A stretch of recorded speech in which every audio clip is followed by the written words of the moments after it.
अस्सलाम वालेकुम रहमतुल्लाहि व बरकातुहू। नाजरीन, आप देख रहे हैं इत्तेहाद टीवी न्यूज में। हम आपके सामने सीनियर जर्नलिस्ट रफीक नूरी। आइए, इत्तेहाद टीवी न्यूज के खबरनामे में आपका खैर मुकद्दम है। आइए देखते हैं आज के खबरों की तफसीलात।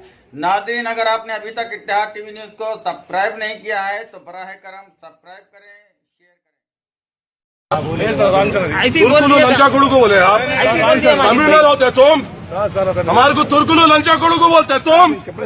हाँ, तुम स्टेशन में रह के पुलिस ऑफिसर रह के हमारे को तुर्कुलू बोलते तुम। हाँ, तुम करप्ट ऑफिसर है तुम। खबर तो उसको अंदर शॉट को कुर्सी में बिठा देते हो। तमाशा कर रहे हैं। अरे छोड़ो एसीपी साहब, आपसे भी बात कराना मैं तुम्हारा क्यों बोलता हूँ। अरे कोने ने तुम्हारे कोने में शाम में बिठा के पिला रहा क्या था साहब? मैं मेरे लोगों के साथ रहता हूँ। मेरी इज्जत मेरे लोगों के साथ है, आपके साथ नहीं है। अरे तुर्कुलू कैसा बोलता साहब? तुर्कुलू लंचा क्या बोलता तुम? अरे है साहब, हमारे को इससे जाति कुछ भी नहीं है। 2 घंटे का बैठे भाई यहाँ पे। हम इनको जाति है क्या? हम इनको बात करो ना। आप क्या समझ रहे हैं? हमारे को चुड़िया पहन के समझ रहे हैं? हम एक इज्जत के दायरे में, हम हमारी असलियत पे है ना। आप भागते यहाँ से। अरे क्या एसीपी साहब, आपको फोन करके नहीं बोले हम? नहीं साहब, एक बात बोलो, उन लोगों के साथ क्या कर रहे बोलो। नहीं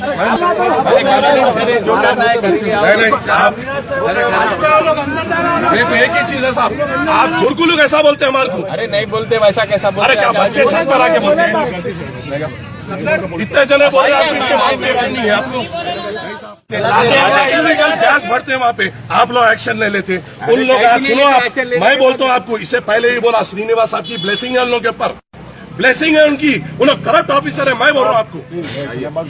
अरे आप तुर्कुलू बोलना हमारे को, आप तुर्कुलू लंचाकुड़ू को बोले तो हम सुन लेना, तो हम सुन लेना। लंचाकुड़ू को बोले तो सुन लेना।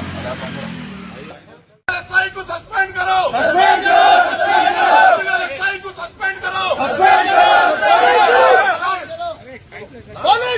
बस करो, बंद करो।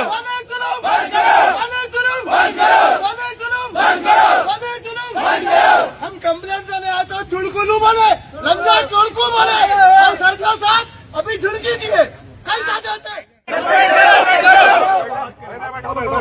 आप केस करो, बस आप उन लोगों पे केस करो, हमारे करो उन लोग मार खाते वालों को मार।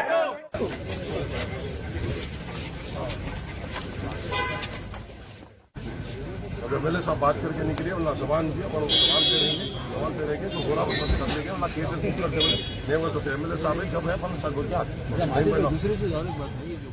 पर आए हैं, इन सब का तहे दिल से शुक्रिया अदा करता हूं, क्योंकि आज ईद के दिन हर आदमी अपने घर पे मेहमान आता है, बहनें आते हैं, कुछ लोग अपने ससुराल।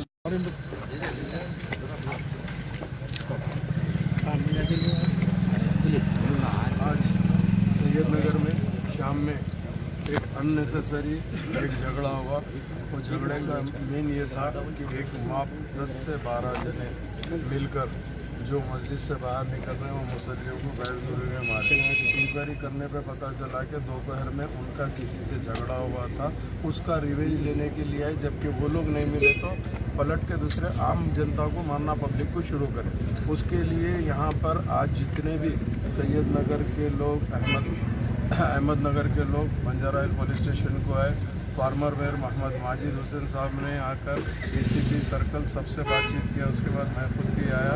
हमारा मेन मकसद ये है कि हमको लॉ एंड ऑर्डर को बिगाड़ना नहीं है, मगर जो गलती करा उसको सज़ा दिलाना बहुत ज़रूरी है। एक ऐसा एक्यूज़ है जिसका नाम अख्तर है, जो बार बार गलतियाँ कर रहा और बार बार एक दहशत फैला रहा है। तो मैं ख़ास तौर से एसीपी साहब से ये रिक्वेस्ट किया हूँ, इसके ऊपर सख्ती से एक्शन लिया जाए और दोबारा, ताकि कोई ऐसा हालात ना पैदा हो। और जो लोग को मार पड़ा, इंशाअल्लाह ताला उन लोग का कंप्लेंट लेने के बाद केस बुक किया जाएगा और जो भी कसूरवार है उसके ऊपर सख्ती से एक्शन लिया जाएगा। मैं तमाम जितने लोग यहाँ पर आए हैं, इन सब का तहे दिल से शुक्रिया अदा करता हूँ, क्योंकि आज ईद के दिन हर आदमी अपने घर पे मेहमान आता है, बहनें आते हैं, कुछ लोग अपने ससुराल में मिलने जाते हैं, मगर आप लोग जो एक यूनिटी का सबूत दिया है, सैयद नगर में अगर कोई छोटा मोटा भी हादसा होता है तो जो गलती करता है उसको सज़ा दिलाने के लिए आप लोग पूरे जमा होते हैं। मैं आप लोग का तहे दिल से शुक्रिया अदा करता हूं और आपको मीडिया के ज़रिए से ये कहना चाहता हूं कि इंशाअल्लाह ताला इसके ऊपर सख्ती से एक्शन लिया जाएगा। अगर थोड़ी बहुत भी नरमी रहेंगी तो इंशाअल्लाह नखीब मिल्लत बैरिस्टर असदुद्दीन अवैसी साहब से भी बात हुई है, सदर मजलिस इस ताल्लुक़ से इमीडिएट एक्शन लेंगे और कमिश्नर से भी बात करेंगे। मैं खुद भी इंशाअल्लाह DCP कमिश्नर से सबसे बात करके एक्शन लिया जाएगा। तो मैं फिर आप लोग को ये कहता हूँ